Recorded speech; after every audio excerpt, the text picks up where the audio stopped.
Hi, welcome to grow with rock. അപ്പോൾ ഞാൻ ഇന്നത്തെ വീഡിയോയിൽ പറയാൻ വേണ്ടി പോകുന്നതാണ് traditional marketing versus digital marketing.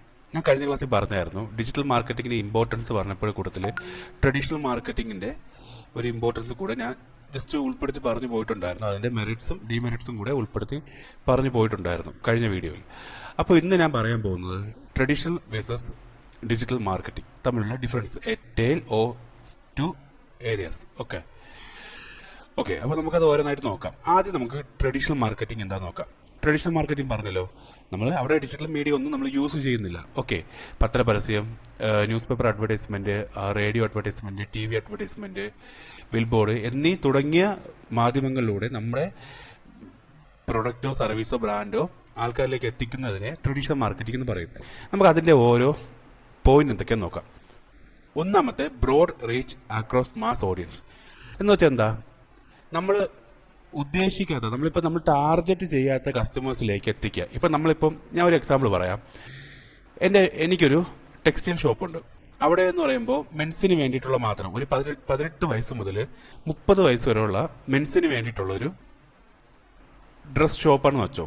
Okay, അവിടെ ഞാൻ എന്ത് ചെയ്യുന്നു, ഞാൻ ഉദ്ദേശിക്കാത്തതുമായ കസ്റ്റമേഴ്സിലേക്ക് എൻ്റെ അഡ്വർടൈസ്മെന്റ് എത്തിക്കുന്നു. അതായത് മെൻസിന് വേണ്ടി മാത്രം തുടങ്ങിയ ഒരു ഷോപ്പിലേക്ക് ഞാൻ എന്ത് ചെയ്യുന്നു, നോട്ടീസുമായിട്ട് അല്ലെങ്കിൽ പത്രപരസ്യം എന്ത് ചെയ്യുന്നു, വുമൻസിലേക്ക് എത്തിക്കുന്നു, കിഡ്സിലേക്ക് എത്തിക്കുന്നു, കുറച്ച് ഏജ്ഡായ ആൾക്കാരിലേക്ക് എത്തിക്കുന്നു. പക്ഷെ അങ്ങനെ എത്തിച്ചുകൊണ്ട് എനിക്ക് എന്തെങ്കിലും ബെനിഫിറ്റ് ഉണ്ടോ?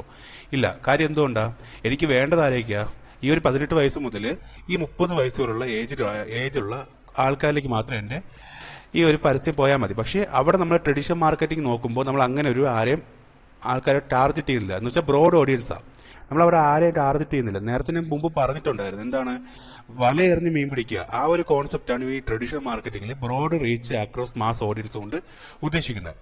ഓക്കെ, അടുത്ത often one way communication. Okay, പിന്നെ ഉള്ളത് നമുക്ക് അതിന്റെ മാധ്യമം ഏതൊക്കെ മീഡിയസ് പറയാം.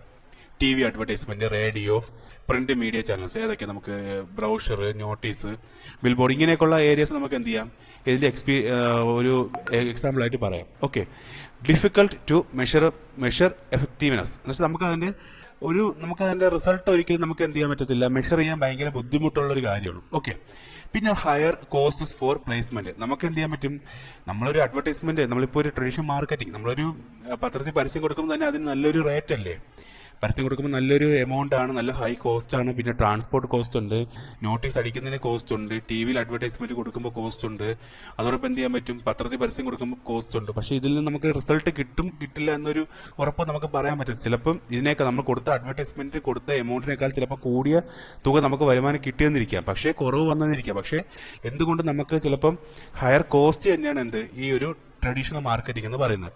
ഓക്കെ, ഇത്ര നമുക്ക് ട്രഡീഷണൽ മാർക്കറ്റിംഗ് ആയിട്ട് പറയാം. അടുത്ത് നമുക്ക് എന്ത് പറയാം, ഡിജിറ്റൽ മാർക്കറ്റിംഗിന്റെ കാര്യങ്ങൾ എന്തൊക്കെയാണ് നമുക്ക് നോക്കാം. ഒന്ന്, ടാർഗറ്റഡ് ഫോക്കസ്ഡ് അപ്രോച്ച്. നമ്മൾ എന്ത് ചെയ്യുന്നു, മുൻകൂട്ടി നമ്മൾ എന്ത് ചെയ്യുന്നു, കസ്റ്റമേഴ്സിനെ ടാർഗറ്റ് ചെയ്യുന്നു. എങ്ങനെയൊക്കെ, അവരുടെ ലൊക്കേഷൻ, അവരുടെ ഏജ്, അവരുടെ ജെൻഡർ, അവരുടെ ബിഹേവിയർ, അവരുടെ ഇൻട്രസ്റ്റ്, അവരുടെ ഡെമോഗ്രാഫിക്സ്, ഇതെല്ലാം നമ്മൾ എന്ത് ചെയ്യും, മുൻകൂട്ടി ഫോക്കസ് ചെയ്ത് എന്ത് ചെയ്യുന്നു, അവരിലേക്ക് നമ്മൾ അഡ്വർടൈസ്മെന്റിനെ ടാർഗറ്റ് ചെയ്ത് നമ്മൾ എത്തിക്കുന്നു. ഇതാണ് ഒന്നാമത്തെ ഒരു ഇമ്പോർട്ടൻസ് എന്ന് പറയാം. രണ്ടാമത്തെ, ഇന്ററാക്റ്റീവ് ടു വേ കോൺവെർസേഷൻസ് എന്ന് വെച്ചാൽ എന്താ, കസ്റ്റമേഴ്സുമായിട്ട് നമ്മൾ കോൺടാക്ട് ചെയ്യുന്നു, കസ്റ്റമേഴ്സ് നമ്മളുമായിട്ട് എന്ത് ചെയ്യുന്നു, കമ്മ്യൂണിക്കേഷൻ ചെയ്യുന്നു. ഇത് നമുക്ക് എന്ത് ചെയ്യാം, ടു വേ കോൺവെർസേഷൻ ആയിട്ട് നമുക്ക് പറയാം. ഓക്കെ, എന്താ പറയാം, അതിന്റെ മീഡിയസ് എന്തൊക്കെ പറയാം, SEO, social media, email marketing, content marketing, affiliate marketing, influencer marketing, video marketing, ഇതൊക്കെ നമുക്ക് എന്ത് പറയാം, ഡിജിറ്റൽ മാർക്കറ്റിംഗിന്റെ ഒരു എക്സാമ്പിൾ ആയിട്ട് പറയാം. റിയൽ ടൈം മെഷറബിൾ റിസൾട്ട് എന്ന് വെച്ചാൽ എന്താ, നമ്മുടെ വെബ്സൈറ്റ്, ഇപ്പൊ നമ്മൾ വെബ്സൈറ്റ് ആണ് ചെയ്യുന്നതെങ്കിൽ, വെബ്സൈറ്റ് ആണ് അഡ്വർടൈസ്മെന്റ് ആയിട്ട് കൊടുക്കുന്നതെങ്കിൽ, ട്രാഫിക് ചെയ്യുന്നതെങ്കിൽ അതിൽ എത്ര പേര് ക്ലിക്ക് ചെയ്തു, ഏതൊക്കെ ലിങ്ക് ക്ലിക്ക് ചെയ്തു, ഏതൊക്കെ ടൈമിൽ ആൾക്കാർ വന്നു, ഇതൊക്കെ നമുക്ക് മെഷർ ചെയ്യാൻ പറ്റും. ലീഡ്സ് ആണ് കൊടുക്കുന്നതെങ്കിൽ എന്ത് ചെയ്യാൻ, എത്ര ലീഡ്സ് കിട്ടി, ഏതൊക്കെ ടൈമിൽ കിട്ടി, ഇതൊക്കെ നമുക്ക് എന്ത് ചെയ്യാൻ പറ്റും, നമുക്ക് മെഷർ ചെയ്യാനുള്ള ഒരു ഓപ്ഷൻ നമുക്ക് അവിടെ ഉണ്ട്. ഓക്കെ, എത്ര രൂപ നമുക്ക് സ്പെൻഡ് ആയി, എത്ര ചിലവായി, നമുക്ക് എത്ര നഷ്ടം ഉണ്ടായി, എത്ര ലാഭം ഉണ്ടായി, ഇതെല്ലാം നമുക്ക് എന്ത് ചെയ്യാൻ പറ്റും, റിയൽ ടൈമിൽ നമുക്ക് എന്ത് ചെയ്യാൻ പറ്റും, ലൈവായിട്ട് നമുക്കത് മെഷർ ചെയ്യാൻ സാധിക്കും.